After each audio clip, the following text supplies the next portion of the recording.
Bonjour, docteur Cornelius, pneumologue. Je m'apprêtais à faire une spirométrie, c'est-à-dire un examen de mon souffle. Alors, vous savez, je vais vous expliquer ce que c'est que la spirométrie, quelle est son importance.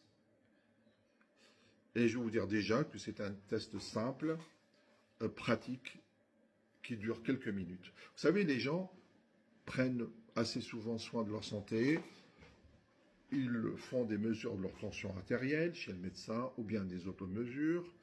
Ils dosent leur glycémie, leur cholestérol, ils vont chez le dentiste pour vérifier leurs dents, les soigner le cas échéant.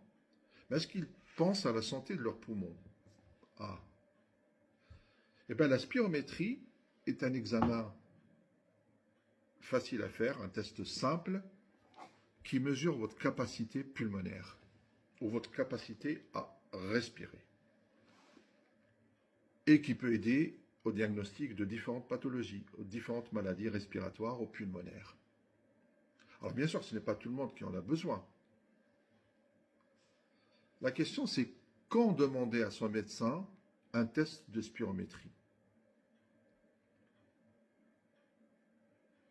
Eh bien, par exemple, chez les patients ou les personnes qui ont plus de 40 ans, fumeurs ou ex-fumeurs, pour vérifier leur capacité respiratoire, chez les gens qui ont des toux chroniques ou des toux fréquentes, régulières, persistantes sur plusieurs semaines, plusieurs mois, et qui crachent par exemple, chez les gens qui sont essoufflés, ils ont une dyspnée, qui sont essoufflés à la marche, qui sont obligés de ralentir quand ils marchent, etc., etc.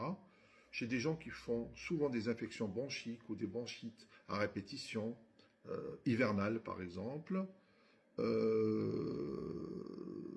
Voilà. Et chez les gens aussi qui ont des maladies respiratoires ou pulmonaires connues qui sont traitées pour vérifier si ça va mieux, si leur traitement, le cas échéant, marche bien par rapport à leur maladie respiratoire ou pulmonaire. La spirométrie mesure la fonction respiratoire, si vos poumons fonctionnent bien ou pas, ou fonctionnent normalement. Elle permet de mesurer le volume d'air et elle permet aussi de mesurer la vitesse d'expiration.